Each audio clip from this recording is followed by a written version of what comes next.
Hi ನಮಸ್ತೆ ಎಲ್ಲರಿಗೂ welcome back to my YouTube channel. ಇವತ್ತಿನ ರೆಸಿಪಿ ಸ್ಟಾರ್ಟ್ ಮಾಡೋಕ್ಕೆ ಮುಂಚೆ ನಮ್ಮ ವಿಡಿಯೋನ ಹೊಸದಾಗಿ ನೋಡ್ತಿದ್ರೆ ಸಬ್ಸ್ಕ್ರೈಬ್ ಮಾಡ್ಕೊಳ್ಳೋದು ಮರಿಬೇಡಿ. ಬನ್ನಿ ತಡ ಮಾಡೋದು ಬೇಡ, ಸ್ಟಾರ್ಟ್ ಮಾಡೋಣ. ಇವತ್ತಿನ ರೆಸಿಪಿ ವರಮಹಾಲಕ್ಷ್ಮಿ ಹಬ್ಬ ಸ್ಪೆಷಲ್ ಬಾದುಷಾ 4 ಇಂಗ್ರೀಡಿಯೆಂಟ್ಸ್ ಬಳಸಿ ಹೇಗೆ ಮಾಡೋದು ಅಂತ ನೋಡೋಣ. ಮೊದಲಿಗೆ ನಾನು ಗೋಡಂಬಿ ಬಾದಾಮಿ ತೊಗೊಂಡಿದ್ದೀನಿ, 3/4 ಕಪ್ ಆಗೋಷ್ಟು ಮೈದಾ, ಅರ್ಧ ಕಪ್ ಆಗೋಷ್ಟು ಸಕ್ಕರೆ, ಆಮೇಲೆ ನಾನು ಸ್ವಲ್ಪ ತುಪ್ಪ ತೊಗೊಂಡಿದ್ದೀನಿ. ಹೇಗೆ ಮಾಡೋದು ನೋಡೋಣ. ಮೊದಲಿಗೆ 3/4 ಕಪ್ ಆಗೋಷ್ಟು ಮೈದಾ ತೊಗೊಂಡಿದ್ನಲ್ಲ ಅದು ಹಾಕೋತಾ ಇದ್ದೀನಿ. ಅದು ಹಾಕ್ಕೊಂಡು ಒಂದು ಪ್ಯಾನ್ ಇಟ್ಕೊಂಡು ಅದರಲ್ಲಿ 4 5 ಚಮಚ ತುಪ್ಪ ಹಾಕೋತಾ ಇದ್ದೀನಿ. ತುಪ್ಪ ಬಿಸಿ ಆದಮೇಲೆ ನಾವು ಏನು ಮೈದಾ ಒಂದು ತಟ್ಟೆಲಿ ತೊಗೊಂಡಿದ್ವಲ್ಲ ಅದರಲ್ಲಿ ಹಾಕೋತಾ ಇದ್ದೀನಿ. ನೋಡಿ, ಹಾಕ್ಕೊಂಡು ಚೆನ್ನಾಗಿ ಸ್ಪೂನಿಂದ ಮಿಕ್ಸ್ ಮಾಡ್ಕೋತೀನಿ, ಯಾಕಂದರೆ ಬಿಸಿ ಇರುತ್ತಲ್ವ ಅದಕ್ಕೆ ಸ್ಪೂನಲ್ಲಿ ಚೆನ್ನಾಗಿ ಮಿಕ್ಸ್ ಮಾಡ್ಕೋತೀನಿ. ಮಿಕ್ಸ್ ಆದಮೇಲೆ ನೋಡಿ ಕೈಯಿಂದ ಒಂದು ಸರಿ ನಾದ್ಕೋತೀನಿ. ನೋಡಿ ಚೆನ್ನಾಗಿ ನಾದ್ಕೋಬೇಕು, ಈ ತುಪ್ಪ ಎಲ್ಲದಕ್ಕೂ ಇಳಿಬೇಕು. ನೋಡಿ ನಾವು ಹಿಂಗೆ ಮುಸ್ರಿ ಮಾಡಿದ್ರೆ ಮುಸ್ರಿ ಆಗಬೇಕು, ಆ ಥರ ಆದರೆ ನಮ್ಮ ಬ್ಯಾಟರ್ ರೆಡಿ ಆಗಿದೆ ಅಂತ. ಅದರಲ್ಲಿ ಸ್ವಲ್ಪ ಅರ್ಧ ಗ್ಲಾಸ್ ಆಗೋಷ್ಟು ನೀರು ಹಾಕಿ ಚೆನ್ನಾಗಿ ಕಲಿಸ್ಕೋತೀನಿ. ನೋಡಿ ಈ ಥರ ಆಗಿರಬೇಕು, ತುಂಬ ಗಟ್ಟಿನೂ ಅಲ್ಲ ತುಂಬ ತೆಳುವೂ ಅಲ್ಲ. ಹಿಂಗೆ ನಾವು ಪ್ರೆಸ್ ಮಾಡಿದ್ರೆ ಒಳಗೆ ಹೋಗ್ಬೇಕು, ಆ ಥರ ಆದರೆ ರೆಡಿ ಆಗಿದೆ ಅಂತ. ಇದು 10 ನಿಮಿಷ ನೆನೆಯಕ್ಕೆ ಬಿಡ್ತೀನಿ. ಅದಾದಮೇಲೆ ಒಂದು ಪಾತ್ರೆಯಲ್ಲಿ ನಾನು ಇನ್ನು ಅರ್ಧ ಕಪ್ ಸಕ್ಕರೆ ತೊಗೊಂಡಿದ್ನಲ್ಲ ಅದು ಹಾಕೋತಾ ಇದ್ದೀನಿ. 1/4 ಕಪ್ ಆಗೋಷ್ಟು ನೀರು ಹಾಕೋತಾ ಇದ್ದೀನಿ. ಇದನ್ನು ಚೆನ್ನಾಗಿ ಮಿಕ್ಸ್ ಕೊಡ್ತೀನಿ, ಸಕ್ಕರೆ ಕರಗೋ ಅಷ್ಟು ಆದ ತನಕ ಚೆನ್ನಾಗಿ ಮಿಕ್ಸ್ ಕೊಟ್ಟು ಅದಾದಮೇಲೆ ಇದು ಒಂದೆಡೆ ಪಾಕ ಬರಬೇಕು. ನೋಡಿ ನಾನು ತೋರಿಸ್ತಿದ್ದೀನಲ್ಲ, ಕೈಯಲ್ಲಿ ಹಿಂಗೆ ಅಂಟ್ಕೋಬೇಕು. ನಾವು ಮಾಡಿದ್ರೆ ಸ್ವಲ್ಪ ಅಂಟ್ಕೋಬೇಕು. ಆಗಿದೆ ಅಂದರೆ ರೆಡಿ ಆಗಿದೆ ಅಂತ ಪಾಕ. ಅದಾದಮೇಲೆ ನಾವು ತುಪ್ಪ ಕಾಯಿಸ್ಕೊಂಡಿದ್ವಲ್ಲ ಅದೇ ಪ್ಯಾನಲ್ಲಿ ನಾನು 4 5 ಚಮಚ ಮೈದಾ ಹಾಕೋತಾ ಇದ್ದೀನಿ.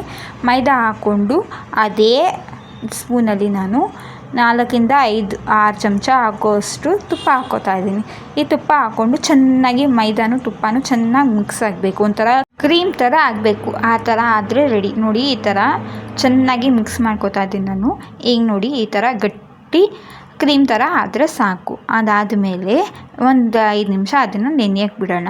ನಾವು ನೋಡಿ ಇವಾಗ ನಾವು ಬ್ಯಾಟರ್ ಏನು ನಾವು ಮೈದಾದು ಹಸಿಟ್ಟಿಟ್ಕೊಂಡಿದ್ವಲ್ಲ ಅದು ಸ್ವಲ್ಪ ನಾನು ನಾದ್ಕೋತಾ ಇದ್ದೀನಿ. ನಾದ್ಕೊಂಡ್ಮೇಲೆ ಸಣ್ಣ ಉಂಡೆ ಮಾಡ್ಕೋತಾ ಇದ್ದೀನಿ. ನೋಡಿ ತುಂಬ ದೊಡ್ಡದು ಅಲ್ಲ ತುಂಬ ಚಿಕ್ಕದು ಅಲ್ಲ, ಪೂರಿ ಅದಕ್ಕೆ ಸಣ್ಣ ಉಂಡೆ ಮಾಡ್ಕೋತಾ ಇದ್ದೀನಿ. ನೋಡಿ ಚೆನ್ನಾಗಿ ಉಂಡೆ ಮಾಡ್ಕೋತಾ ಇದ್ದೀನಿ ನಾನು ಇದನ್ನು ಎಲ್ಲನೂ ಉಂಡೆ ಮಾಡ್ಕೊಂಡು ಇಟ್ಕೋತೀನಿ ಸೈಡಲ್ಲಿ. ನೋಡಿ ನಾನು ಎಲ್ಲ ಮಾಡ್ಕೊಂಡು ಇಟ್ಕೊಂಡಿದ್ದೀನಿ. ಅದಾದಮೇಲೆ ನಾವು ಪೂರಿ ಹೇಗೆ ಲಟ್ಟಿಸ್ತೀವಲ್ಲ ಹಾಗೆ ಲಟ್ಟಿಸ್ಕೋತಾ ಇದ್ದೀನಿ ನೋಡಿ ನಾನು. ಅದಾದಮೇಲೆ ನಾವು ಮೈದಾದು ತುಪ್ಪದು ಕ್ರೀಮ್ ಮಾಡ್ಕೊಂಡಿದ್ವಲ್ಲ ಅದನ್ನು ಸ್ವಲ್ಪ ಹಾಕೋತಾ ಇದ್ದೀನಿ. 1-2 ಚಮಚ ಆಗೋಷ್ಟು ಹಾಕ್ಕೊಂಡು ಚೆನ್ನಾಗಿ ಕೈಯಿಂದ ಸ್ಪ್ರೆಡ್ ಮಾಡ್ಕೋತಾ ಇದ್ದೀನಿ. ನೋಡಿ ಇದು ಎಲ್ಲದಕ್ಕೂ ಅಂಟ್ಕೋಬೇಕು, ಆ ಥರ ಸ್ಪ್ರೆಡ್ ಮಾಡ್ಕೋತೀನಿ. ಸ್ಪ್ರೆಡ್ ಆದಮೇಲೆ ನಾನು ಸಣ್ಣದಾಗಿ ಲೈನ್ ಥರ ನಾನು ಕಟ್ ಮಾಡ್ಕೋತೀನಿ. ನೋಡಿ ಈ ಥರ ನಾನು ಕಾರ್ನರ್ ಬಿಟ್ಬಿಟ್ಟು ಒಂದು ಚಿಕ್ಕ ಗ್ಯಾಪ್ ಬಿಟ್ಬಿಟ್ಟು ಕಟ್ ಮಾಡ್ಕೋತಾ ಇದ್ದೀನಿ. ಈ ಥರ ಮಾಡೋದ್ರಿಂದ ಡಿಸೈನ್ ಚೆನ್ನಾಗಿ ಬರುತ್ತೆ, ಅದಕ್ಕೆ ನೋಡಿ ಎಲ್ಲ ಕಟ್ ಮಾಡ್ಕೊಂಡಿದ್ದೀನಿ. ಇದನ್ನು ಎತ್ಕೊಂಡು ಒಂದು ರೋಲ್ ಆಗಿ ತಿರುಗಿಸ್ತೀನಿ. ಕಾರ್ನರು ಕಟ್ ಮಾಡಬಾರ್ದು. ನೋಡಿ ಹಿಂಗೆ ಎತ್ಕೋತಾ ಇದ್ದೀನಿ ನಾನು. ಎತ್ಕೊಂಡು ಟ್ವಿಸ್ಟ್ ಮಾಡ್ಕೋತಾ ಇದ್ದೀನಿ. ಟ್ವಿಸ್ಟ್ ಮಾಡಿಕೊಂಡು ಒಂದು ಗಂಟು ಥರ ಹಾಕೋಬೇಕು. ನಾನು ಮಾಡಿ ತೋರಿಸ್ತೀನಿ ನೋಡಿ. ಈ ಥರ ಎತ್ಕೊಂಡು ಒಂದು ಟ್ವಿಸ್ಟಾಗಿ ಈ ಕಾರ್ನರ್ ಆ ಕಾರ್ನರ್ ಇಟ್ಕೊಂಡು ಈ ಥರ ಒಂದು ಈ ಕಡೆ ಒಂದು ಆ ಕಡೆ ಟ್ವಿಸ್ಟ್ ಮಾಡ್ಕೋಬೇಕು. ನೋಡಿ ಟ್ವಿಸ್ಟ್ ಮಾಡಿಕೊಂಡು ರೋಲ್ ಮಾಡ್ಕೋತೀನಿ ನಾನು. ರೋಲ್ ಮಾಡಿಕೊಂಡು ಒಂದು ಗಂಟು ಥರ ಕಟ್ತೀನಿ ನಾನು.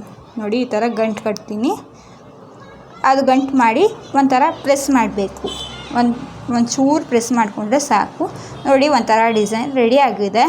ಈ ಥರ ಮಾಡಿ ನಾನು ಸೈಡಲ್ಲಿ ಎತ್ತಿಕೋತಾ ಇದ್ದೀನಿ. ಆಮೇಲೆ ಒಂದು ಪ್ಯಾನಲ್ಲಿ ಎಣ್ಣೆಗೆ ಆಲ್ರೆಡಿ ನಾನು ಬಿಸಿ ಮಾಡೋಕ್ಕೆ ಇಕ್ಕಿದ್ದೀನಿ. ಬಿಸಿ ಆದಮೇಲೆ ನಾನು ಹಾಕೋತಾ ಇದ್ದೀನಿ ನಾವೇನು ಉಂಡೆ ಮಾಡಿ ಇಟ್ಕೊಂಡಿದ್ವಲ್ಲ ಅದನ್ನು ಹಾಕ್ಕೊಂಡು ಚೆನ್ನಾಗಿ ಕಲರ್ ಚೇಂಜ್ ಆಗೋ ತನಕ ನಾನು ಕರ್ಕೋತೀನಿ. ನೋಡಿ ಒಂದು ಸೈಡ್ ಆಗಿದೆ, ಇನ್ನೊಂದು ಸೈಡ್ ಟರ್ನ್ ಮಾಡ್ತಾ ಇದ್ದೀನಿ.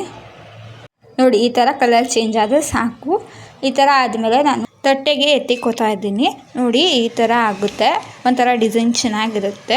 ಇದಾದಮೇಲೆ ನಾವು ಸಕ್ಕರೆ ಪಾಕ ಏನು ಮಾಡ್ಕೊಂಡು ಇಟ್ಕೊಂಡಿದ್ವಲ್ಲ ಆ ಸಕ್ಕರೆ ಪಾಕದಲ್ಲಿ ಒಂದು 5 ನಿಮಿಷ ಈ ಸೈಡು, ಒಂದು 5 ನಿಮಿಷ ಆದಮೇಲೆ ಆ ಸೈಡ್ ತಿರುಗಿಸ್ಕೊಂಡು ಒಂದು ಟೋಟಲ್ 10 ನಿಮಿಷ ಬಿಟ್ಬಿಟ್ಟು ತಟ್ಟೆಗೆ ಸರ್ವ್ ಮಾಡ್ಕೋತಾ ಇದ್ದೀನಿ. ಒಂದ್ಸಲ ನೀವು ವರಮಹಾಲಕ್ಷ್ಮಿ ಹಬ್ಬಕ್ಕೆ ಸ್ಪೆಷಲಾಗಿ ಟ್ರೈ ಮಾಡಿ ನೋಡಿ, ಚೆನ್ನಾಗಿದೆ ಅಂತಲೇ ಹೇಳ್ಬೋದು.